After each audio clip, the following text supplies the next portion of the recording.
Bismillahirrahmanirrahim. Assalamualaikum warahmatullahi wabarakatuh.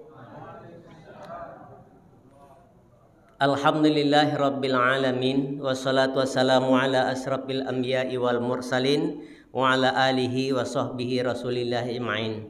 Asyhadu an la ilaha illallah wahdahu la syarikalah wa asyhadu anna Muhammadan abduhu wa rasuluhu la nabiyya ba'd.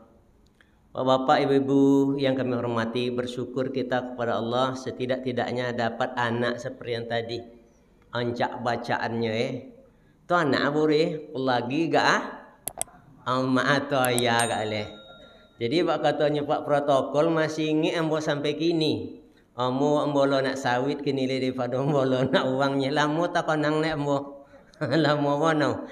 Ternyata malam kau dibalik ada keadaan amo san membolo nak uang daripada membolo anak sawit.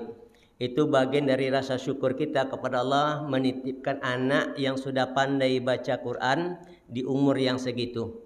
Betapa banyak yang menyedihkan dari saudara-saudara kita lah 60 umur juga pandai mengaji kan karena tidak belajar. Maka ini adalah musibah yang terbesar menimpa diri saat memiliki anak. Lalu tidak ada kerisauan bagi kita. Tak pandai mengaji anak, tidak malah. Tidak solat anak, tidak malah. Itu adalah musibah yang terbesar menimpa diri. Oleh karena itu semua tidak kita miliki. Artinya kita adalah orang-orang yang mendapatkan hidayah dari Allah. Sehingga kita membentuk regenerasi kita menjadi anak-anak yang soleh dan solehah. Kemudian salawat dan salam kepada Nabi Muhammad sallallahu alaihi wasallam. Allahumma salli ala Muhammad wa ala ali Muhammad. Tanpa terasa kita sudah berada di tanggal 4 bulan Rajab, bertepatan 4 Januari. Iya tidak? 4 Januari. Maka di dalam bulan Rajab ini Rasulullah mengajarkan satu doa kepada kita. Doa ini dibaca sampai Rajab ini habis.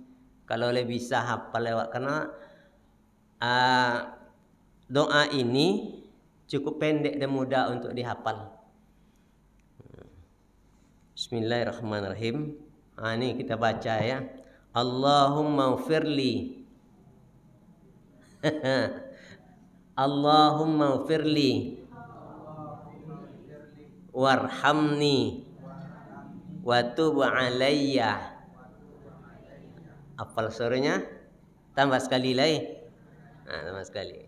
Allahumma ufirli warhamni. Kepuaso papa tadi ibu. Tak tahu sahur. Wa tub alayya. Ini doa yang sangat hebat yang diajarkan oleh Rasulullah.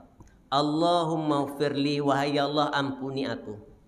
Dosa begitu banyak yang kita lakukan. Hari ini kita sudah berada di umur 50 tahun. Kita berada di umur 60 tahun.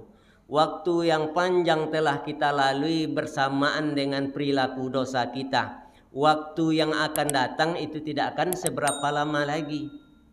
Jadi wak mulai memuhasabah diri. Kalau 60 mu tentu tidak kena 60 akan datang duit jawab kan 60 yang telah berlalu itu seakan-akan tidak mampu kita imbangi dengan kebaikan yang kita lakukan di sisa hidup kita ini. Itu cara memikirkan kan 60 tahun kalau berlalu atau 50 tahun lah berlalu. Tentu tidak akan hidup 50 tahun sebab kata Rasulullah, umur umatku dengan aku imbang. Umur Nabi berapa sah? 63 pada hitungan Hijriah. 63 pada hitungan Masehi.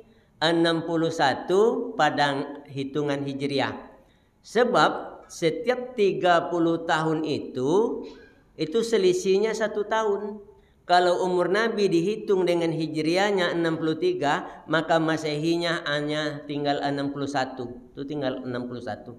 Maka umur Nabi dengan umur kita ini tidak jauh selisih orang. 60, 70, di atas 70. Wa man nu'ammirhu nunakkishu fil khalqi afala ya'qilun. Apabila Allah panjangkan umur kita, maka dikembalikanlah kita kepada anak-anak. Kan macam itu. Jadi dosa yang banyak di dalam bulan Rajab ini, Allah buka pintu taubat, Allah buka pintu langit, segala doa akan diterima oleh Allah. Maka doa yang terindah yang kita lantunkan setiap solat, yang kita lantunkan di tengah malam adalah ketika kita mengatakan Allahumma ufirli. Dosa seorang suami kepada istrinya, dosa seorang istri kepada suaminya, dosa anak kepada orang tuanya, semuanya menimbulkan dosa-dosa yang sangatlah luar biasa. Maka di hari ini, di dalam bulan Rajab ini, banyak orang yang meminta hidup sampai Rajab, tapi akhirnya Allah tidak menyambung hidupnya. Tidak sampai ke bulan Rajab inyalah diwafatkan oleh Allah.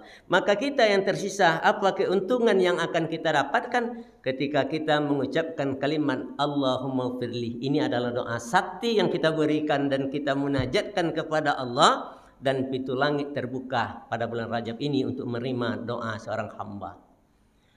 Warhamni, maka berikan kepada kami rasa kasih sayang wahai Allah. Jika kami sakit, angkat penyakit kami.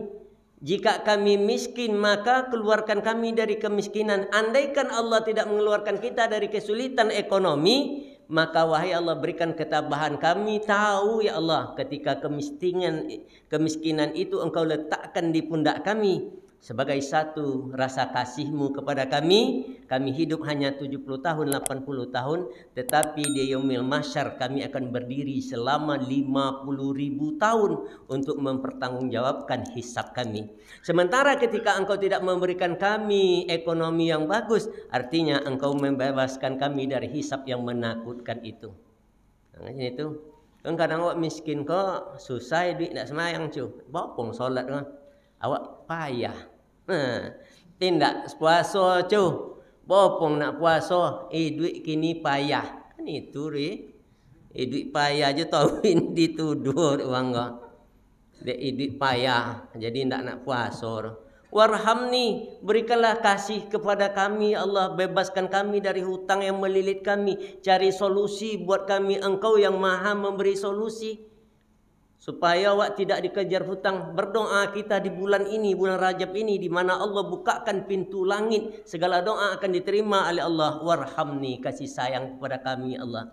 Berikan kasih sayang kepada kami wahai Allah. Berikan kesehatan kepada kami Allah. Berikan hidayah-Mu kepada kami wahai Allah. Sebab kami tahu ya Allah, khairun nas man tala'a umuruhu khairan amalihi, wa syarrun nas man tala'a umuruhu wa syarran amalihi. Orang yang baik ya Allah, kami tahu yang Engkau panjangkan umurnya tapi bagus amalannya, terikat hatinya di masjid.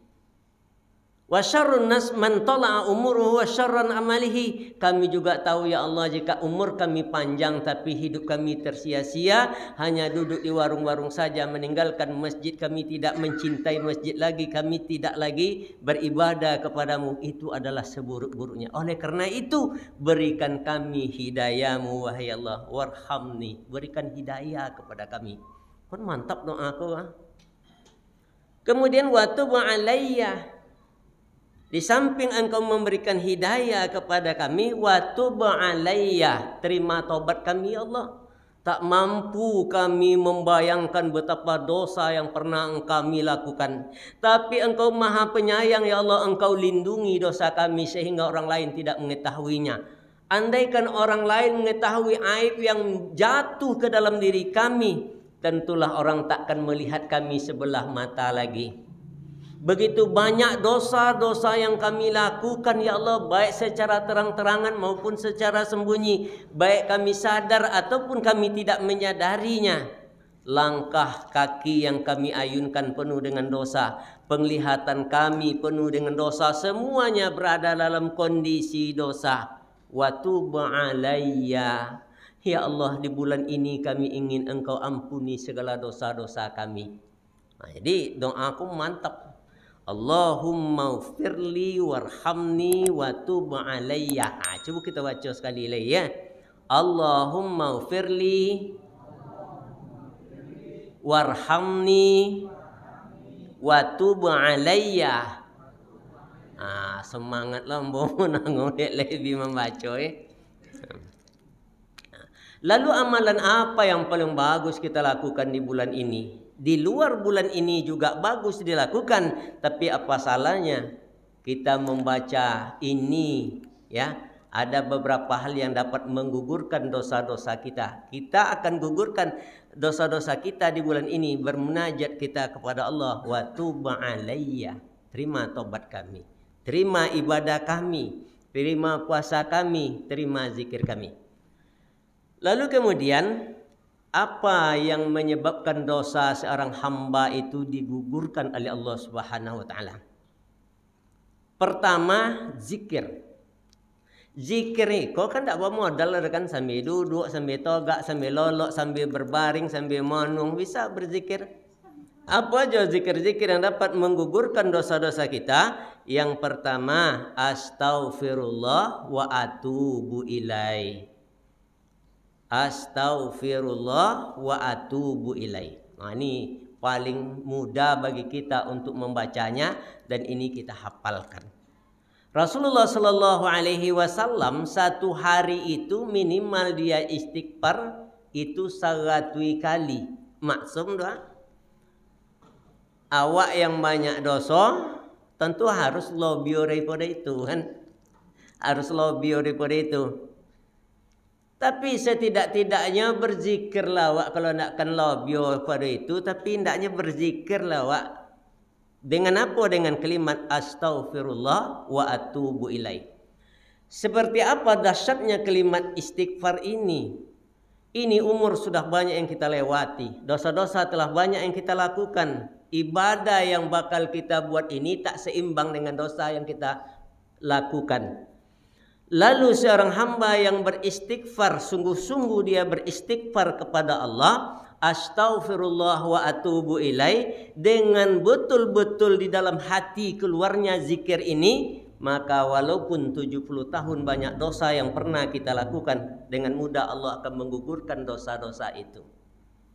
Neraka itu panasnya luar biasa. Dunia ini terdiri dari lautan.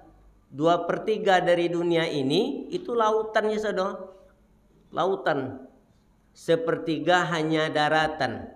Andaikan dituangkan air laut itu ke dalam neraka, demi Allah itu tidak akan mengurangi panasnya neraka itu. Atau dikumpulkan air sungai di dunia ini dituangkan ke dalam neraka, itu tidak akan mengurangi rasa panas di dalam neraka itu sendiri.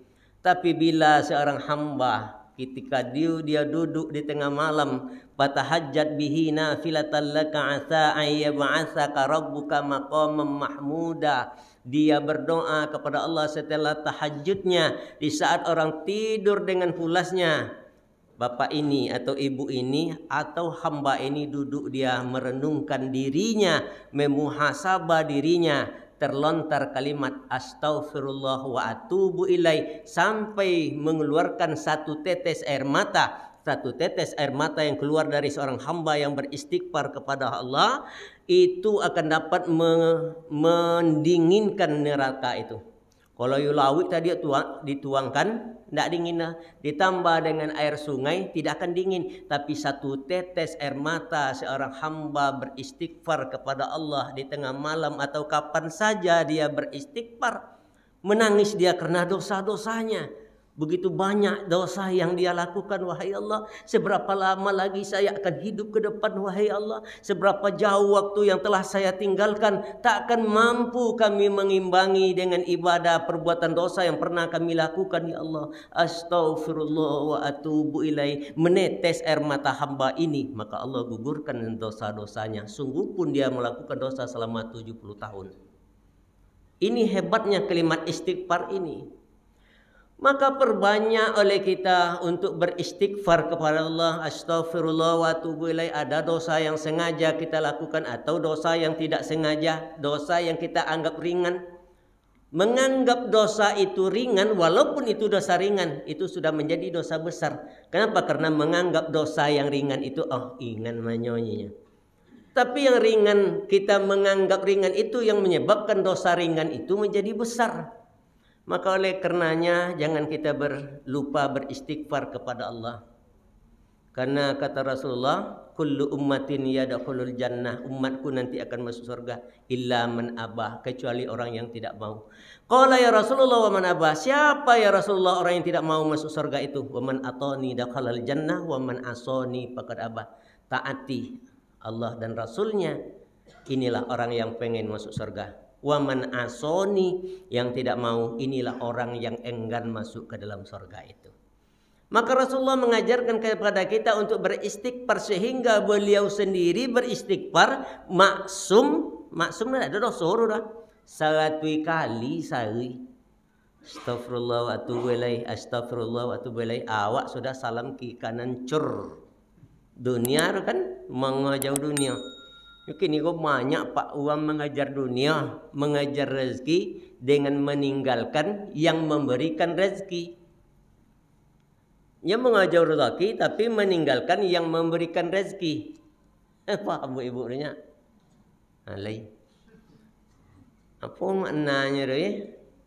Banyak orang yang mengajar rezeki dengan meninggalkan yang memberikan rezeki. Tidak kena ubah posisi ekonomi awak kalau macam itu. Saya tengok di muka tu saya ulang-ulang balik di muka tu kalau tengok. Itu luar biasa Bapak Ibu. Jam-jam tangan buat 7 juta, gorallah Allahu akbarnya batu tu aja jam. Tancap masjid. Sabon tahu soalnya awak bergeraknya sudah tu solat talambek ndak dapat dulu ya. Cuman itu yang dikejar orang tawi dengan waktu yang hanya sebentar. Mereka tinggalkan emas permata mereka yang harganya itu miliaran, tapi mereka tinggalkan begitu saja karena mengejar yang memberikan rezeki, mendatangi yang memberikan rezeki. Awak tapain awak jualnya, Allahu Akbar jiwang di pasau. Kiki tolok ndak ada awak meninggan tapai tadi. Tolok dah awak roh. Makan tolok lo rajin beko. Awak solat uang datang nak memboli, berapa tu rugi awak dah tu. Ambo pernah punya kawan dulu ndak mau solat dah, nya terompat mahal beli dia entah 300,000 masuk itu roga. Menunggu terompat aja nya ndak mau masuk saji dah. Hilang lo terompat gara-gara solat kok nyinya. Nak laga awak tu kan. Meninggalkan rezeki. Umambo di pasau di Bangkinang tu. Tiap subuh mau memberikan pengajian. Tadi Jo memberi pengajian. Jadi jangan ompek songaram bola bangke jak di Umar itu masjid sekitar Bangkinang saja. Itu jam ompek dulu banyak apa-apa pakai serawa pendek memang galir. Dari tahun ke tahun itu jo uang donya ndak nak nayok ekonomi dah. Kenapa? Meninggalkan yang memberi rezeki karena mencari rezeki itu. Beda dengan yang di muka tadi ada anak ketek. Anak Palestina bertanya, mbok timbangannya, bapa cik timbangan muatui gak alai, tak lali muatui nan noncak dah lu. Bapa dapat sehari dia tu. Sampai 3,000 real dapat sehari dia nya. Uang menimbang itu taknya 1 real, 2 real, 3 real. Macam itu kan layak deh piti bajire kalau tengok macam itu. Kenapa mereka itu tetap mengejar yang memberikan rezeki? Kalau awak mengejar rezeki dengan meninggalkan yang memberi rezeki, makanya sulit. Ada kode siang malam. Siang malam kene awak dulu lah. Tujuh kode itu sampai wala tua siang ke kini tujuh kode itu le. Berarti tidak kayo pemilik gitu lah. Maka oleh karena itu banyak sandoso nak buat. Jangan lupa beristighfar, astaghfirullah wa atubu ilaih. 45 tahun ke bawah umur. Itu tujuan hidup uang banyak ke haroto aja untuk membangun ekonomi. Tapi jika 45 tahun ke atas umurmu, jika dunia engkau kejar di umur 45 tahun ke bawah tadi tidak engkau dapatkan, maka 45 tahun ke atas tujuan hidup awaklah kepada Allah. Walal akhiratu khairul laka minal ula.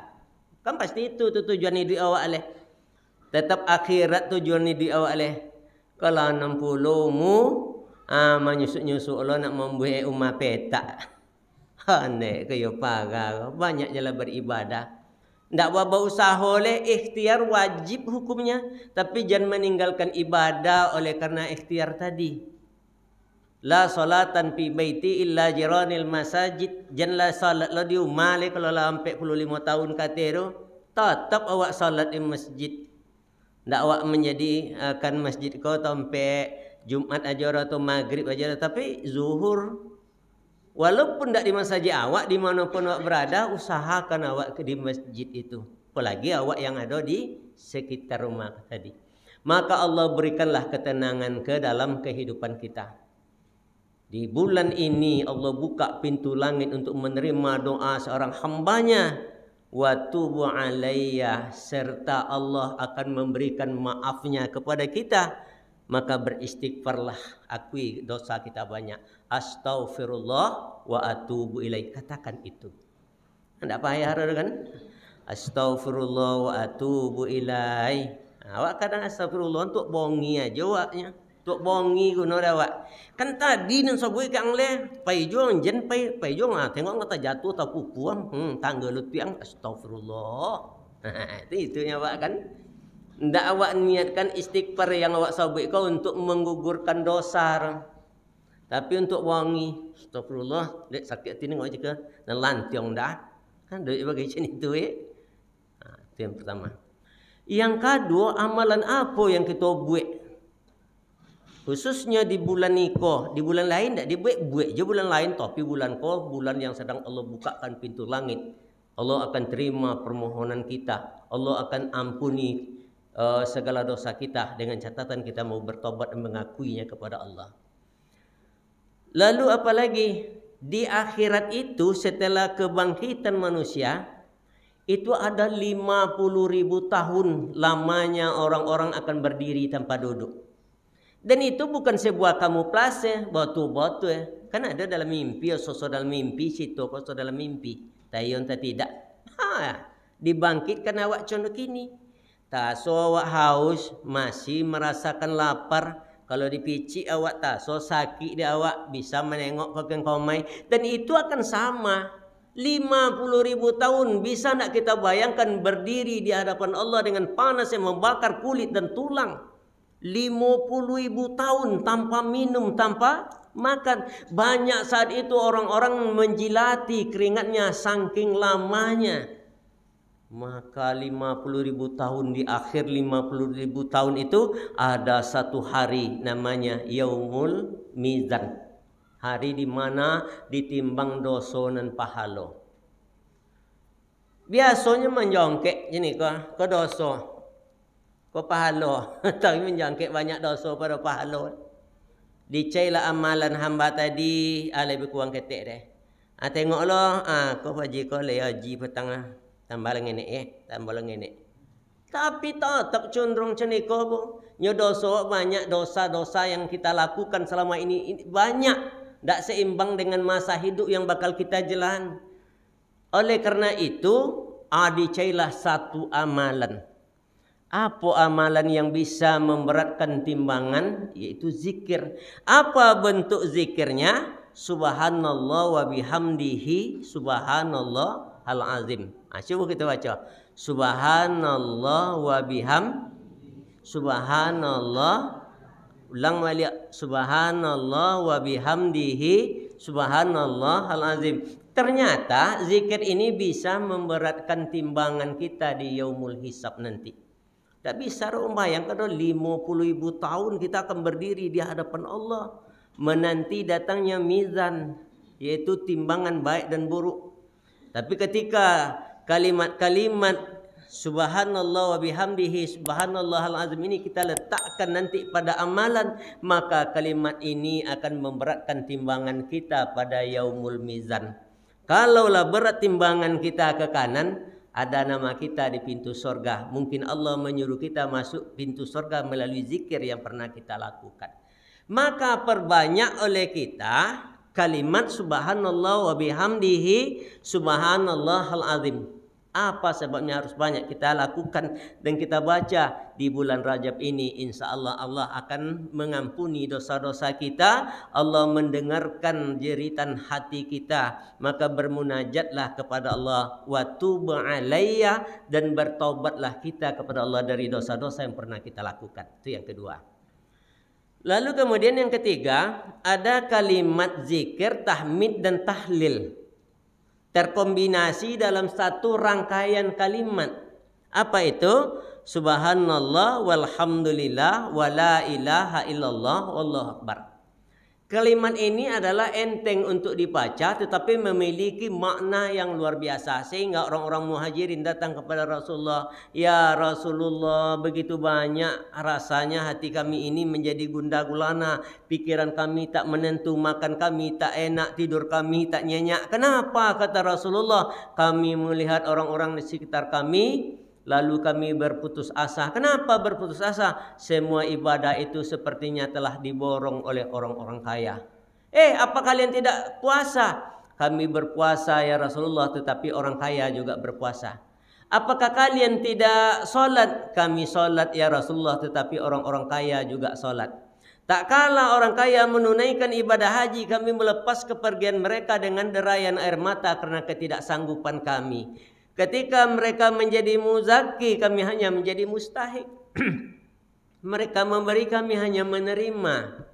Ketika mereka membangun ibadah, rumah-rumah ibadah, fasilitas umum yang berguna untuk orang banyak, kami tak mampu melakukannya ya Rasulullah. Kenapa? Karena kami adalah orang-orang miskin. Ketika kami sholat, orang itu juga sholat, orang kaya sholat.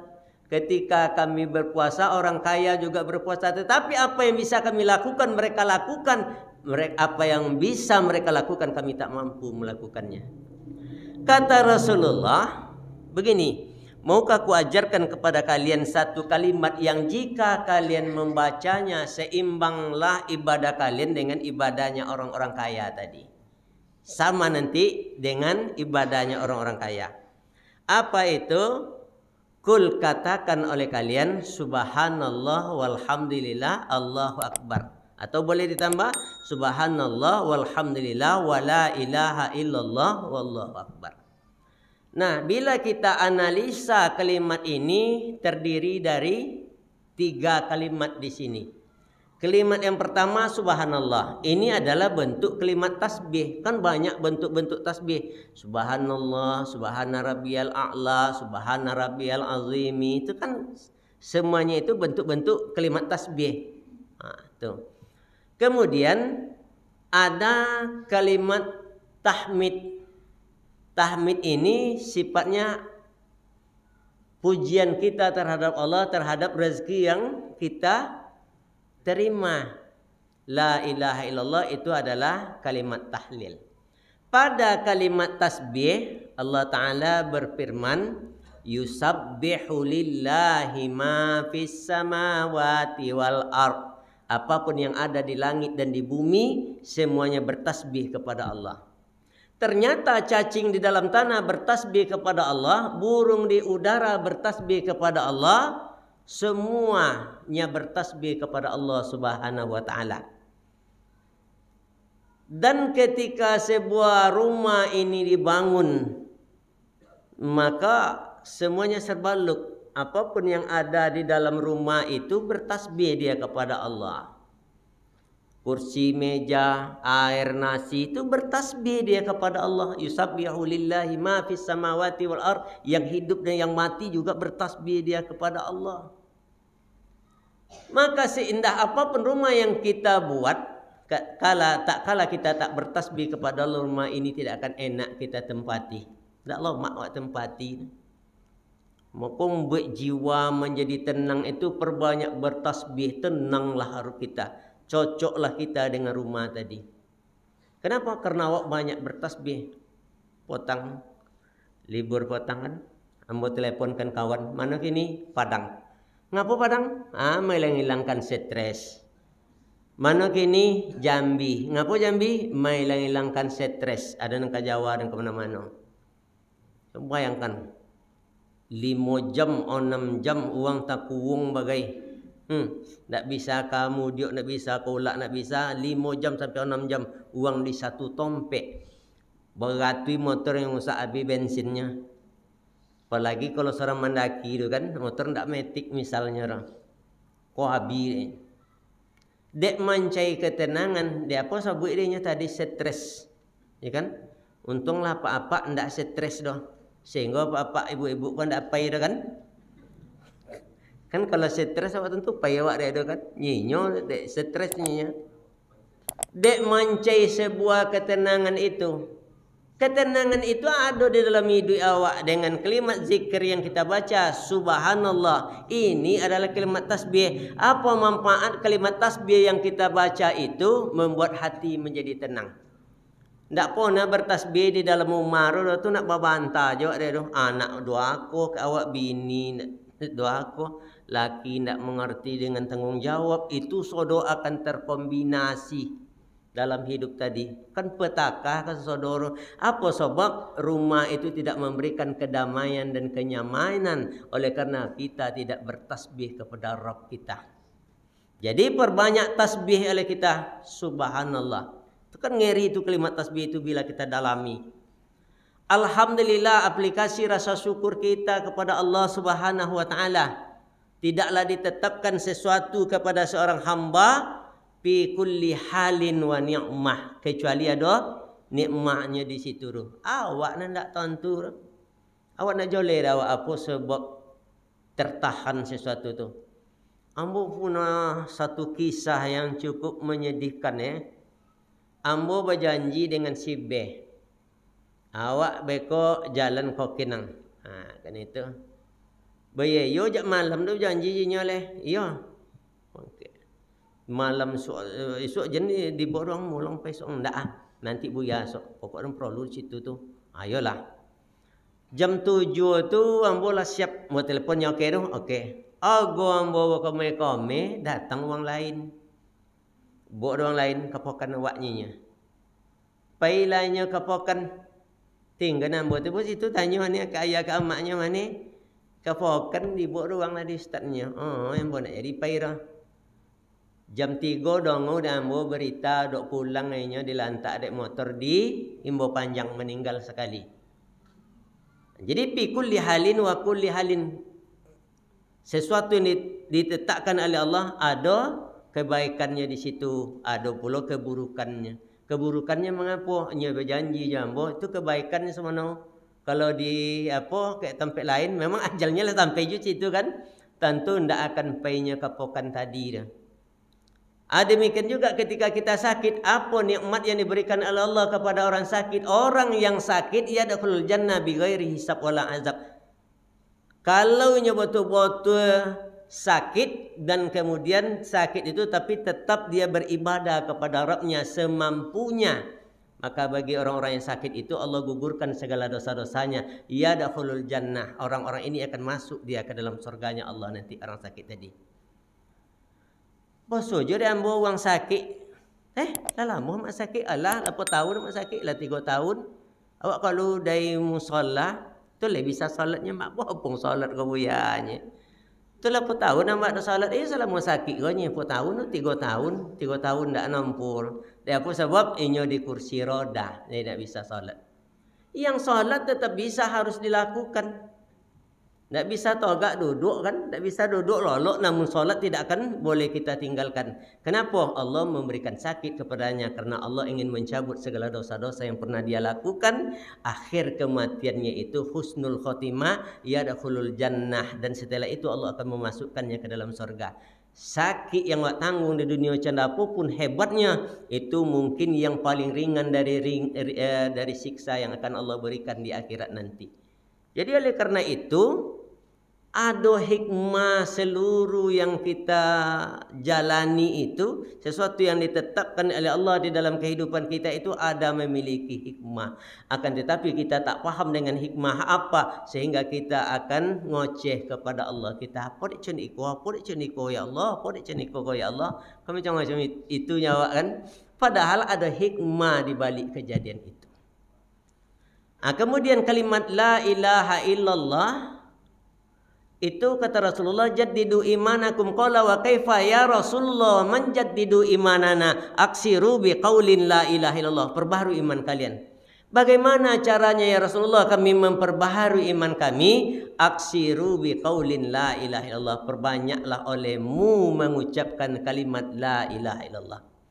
Banyak kemusyrikan yang awak buat.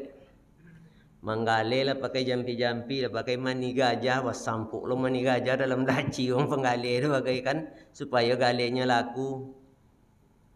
Itu kan hal-hal yang dapat merusak nilai akidah kita. Maka gugurkan kesyirikan itu dengan aksiru biqaulin la ilaha illallah, dengan memperbanyak kalimat la ilaha illallah. Maka kalimat tasbih, tahmid dan tahlil ini bisa kita, kalaulah kita kombinasikan dalam satu bacaan, bunyinya subhanallah walhamdulillah wala ilaha illallah wallahu akbar. Ini memiliki 3 makna. Kalimat tasbih di situ ada, kalimat tahmid di situ ada, dan kalimat tahlil di situ ada. Orang yang senantiasa membaca kalimat-kalimat ini, maka insya Allah Allah akan gugurkan dosanya, karena ini adalah zikir yang dapat menggugurkan dosa seorang hamba. Lalu kemudian kita juga dianjurkan membaca kalimat la ilaha illallah wahdahu la syarikalah lahu mulku lahul hamdu wa huwa ala kulli syai'in qadir. Itu dibaca awak. Itu kalimat-kalimat zikir yang dapat meringankan dosa kita nanti, bahkan Allah akan ampuni dosa kita. Perbanyaklah membaca kalimat ini di bulan Rajab ini. Pintu langit sedang terbuka menanti doa seorang hamba. Wa tubu alayya, dan Allah akan mengampuni, menerima taubat seorang hamba itu. Maka perbanyaklah kalimat-kalimat ini kita baca. Itu yang pertama. Yang kedua, apa yang dapat menggugurkan dosa kita? Sedekah. Banyak yang kisah-kisah, ada seorang wanita yang melakukan sebuah kejahatan, inginlah dia bertobat, sampai di tengah jalan dia mati setelah dia memberikan seekor anjing yang terjulur lidahnya keluar saking hausnya, dia mati. Maka digeser dia arah ke tempat tobatnya itu 1 jengkal, maka dia masuk surga oleh karena sedekahnya tadi. Ada orang yang bersedekah karena keluarga di samping rumahnya itu miskin. Siang malam anaknya menangis karena lapar, dia rebus batu. Untuk apa ibu mengerebus batu ini? Supaya redah tangisan anak saya. Anaknya kau mengira monsen itu adalah makanan. Sampai tercium bau busuk yang luar biasa, dia cari. Ternyata adalah bangkai. Dia cuci bangkai ini. Ingin dia masak buat anaknya agar terhenti tangisan karena kelaparannya. Begitu.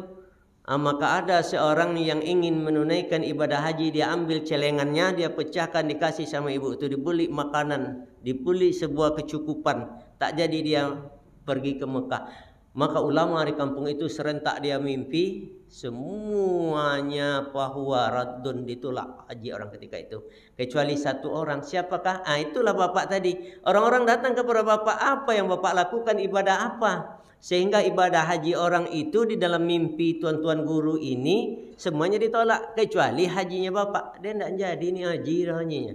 Diceritakan ya Alkisah, ternyata hajinya itu dibadal atau diganti oleh malaikat. Itu hebatnya sedekah.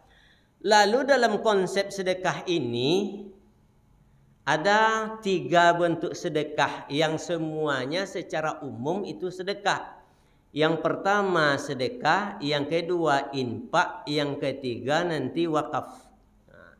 Itu tergolong semuanya sedekah. Apa itu sedekah? Sedekah itu anjuran bersedekah. Tasdiqu fa innahu ya'ti 'alaikum zaman yamsar rajulu bi sadaqatihi falay yajida may yaqbaluha. Yaqulur rajulu law ji'ta biha bil amsi laqabiltuha fa ammal yauma fala hajata biha. Kita dianjurkan untuk bersedekah karena nanti mepet, akan ada suatu hari datang kepada kita di mana orang menjajakan hartanya bi sadaqatihi, untuk disedekahkan. Falai yajida may yaqbaluha, ketika itu tidak ada lagi yang mau menerimanya. Tata lambe. Yaqulur rajulu, orang-orang akan berkata kepada si penjajah harta, lau ji'ta biha bil amsi, kalaulah dahulu ini diberikan kepada kami laqabiltuha, tentulah kami mau menerimanya. Fa ammal yauma, hari ini fala hajata biha, kami sudah tidak menginginkannya lagi. Lalu kepada siapa sedekah ini diberikan? Yang paling besar nilai sedekah itu diberikan pertama adalah kepada kedua orang tua. Oleh siapa? Anak perempuan. Mengapa anak perempuan bersedekah kepada orang tuanya? Oh ya, karena anak perempuan tidak menjadi tanggungan dan kewajibannya untuk merawat, menjaga, memberikan makan kepada orang tuanya. Itu adalah anak laki-laki. Tetapi jika anak perempuan melakukan itu, pahalanya paling besar dari seluruh sedekah yang pernah kita berikan. Kalau anak laki-laki itu wajib hukumnya melakukan itu. Wajib melakukan itu. Karena itu infak. Anfaqo asal katanya. Azan dulu atau lanjut Pak? Atauin? Jadi infak berbeda nanti nafkah dengan infak ini asal kata nafkah. Jadi nafkah ini berbeda dengan sedekah. Jadi kalau sedekah ini diberikan, yang paling besar nilainya adalah ibu-ibu yang memberikan sedekah kepada kedua orang tuanya. Nilainya besar. Kalau bapak-bapak memberikan sedekah kepada kedua orang tuanya itu wajib hukumnya. Karena itu adalah nafkah. Jadi ada nanti 4 penerima nafkah ini. Kalau sedekah, itu dia penerimanya. Yang pertama adalah orang tua. Yang kedua, siapakah penerima sedekah tadi? Orang-orang miskin yang berada di sekitar kita. Kok di RT awak kok? Siapa yang miskin di RT awak kok? Ada yang meminta-minta, ada yang tidak meminta-minta. Tapi setidak-tidaknya harus PK kita melihat siapa yang miskin di daerah awak. Tentu RT tentu dia tu. Sianu tu mati lagi, anak banyak. Iya tu nya ndak minta tapi nya miskin tu. Sianu tu dek pandai berminyak air je tu nya. Sawono dia miskin kojo ndak ada rumah. Tentu di RT tu. Maka ke situlah sedekah itu diberikan. Jangan diberikan sedekah itu kepada orang yang minta-minta di lampu merah. Ambo lah popak lo sore ambo baca kaya kemana-mana mencari makan kau. Nempel yang banyak minta. Kau di Riau kau tu paling ngeri pembau Pak. Lampu merah bos susun. Cuba cari daerah lain atau provinsi lain yang sama dengan awak tu dapat. Kau luar biasa banyak. Datang kau main minta sedekah orang di pasau-pasau tu. Jangan diberi. Aikonya datang seorang kalau ibu bapak memberinya itu ke depan akan lebih banyak dia datang. Bukankah meminta-minta sebagai profesi? Profesinya minta-minta, tidak kau jual lain, no? Memang meminta, bukankah itu haram? Disebutkan dalam hadis bahwa sesungguhnya mereka dibangkitkan dengan daging-daging dari mukanya itu berguguran, nampak tulang-tulang muka, apa siksa. Maka kita memberi subahat. Apa dia bayi jual macam itu? Nyala ado tompek sedekah kesiko. Anyo cacat, yang cacat itu awak daerah awak nang kemenantun. Ndak uang cacat di daerah lain dibuka dengan negara awak. Dan kewajiban memberikan nafkah kepada orang yang fakir seperti itu, kan fakir namanya tu orang miskin yang cacat itu. Itu adalah di mana daerahnya. Kalau memang uang binongnya, maka uang binong itulah yang akan menghidupi orang itu, bukan orang perlu jambu kok. Macam itu loh. Itu yang dimaksud dengan sedekah tadi. Kalau infak itu berasal dari kata nafkah. Anfaqa yunfiku infaqon. Itu infak kan? Jadi infak itu nafkah. Penerima nafkah itu 4 macam. Yang pertama kepada kedua orang tua. Seorang laki-laki tidak akan keluar dia dari neraka selama dia memiliki orang tua yang fakir, miskin. Dapat makan nyelatu.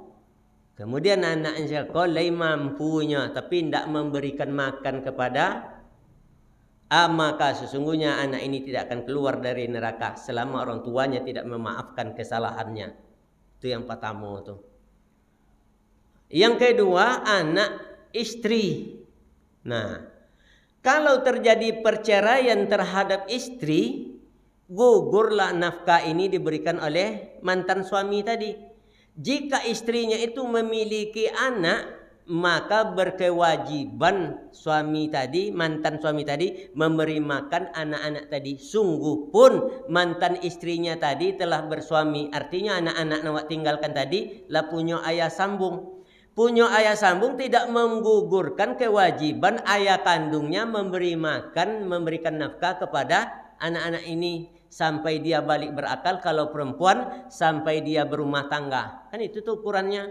Enggak gugur dah. Ada lo bagai uang kau.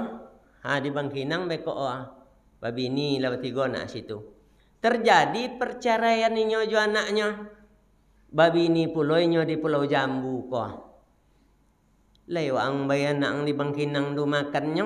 Oh, mulai bu ya. Sekali setahun tu ndak lupa orang bakim dodonya. Kan asuk orang. Anak ro makan tiap hari bakim sekali setahun nama tu ibu lorunya. Dia malang kalau lepas sore ko malang. Jadi amuk mati ayah daripada mati amak. Kan iya tu ya. Kalau mati amak ko. Ayah ko babi ini anak tinggalkan ini orang. Allahu Akbar. Tu banyak yang terjadi. Kau ndak ada orang.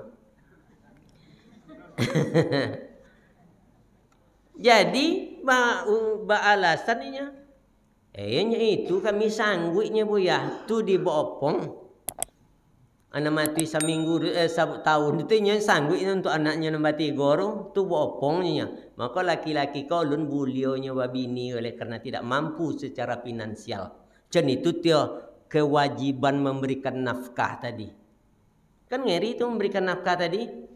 Kan kadang lah babi ni awak nan bini awak mantan bini awak kalau lakinya ndak awak ngerti dia anak tetap menjadi tanggung jawab ayah kandungnya. Tetap menjadi tanggung jawab ayah kandungnya anak tadi. Itu yang disebut dengan nafkah tadi. Ndak bisa ranya itu kami sanggupnya. Oh ndak bisa dengan alasan itu. Kalau ndak sanggup berarti lu bisa nikah le, maka nanti anak kau godang bawa babi ni balik. Ndek tu payah ya kalau sini turi acan itulah kewajiban nafkah tadi.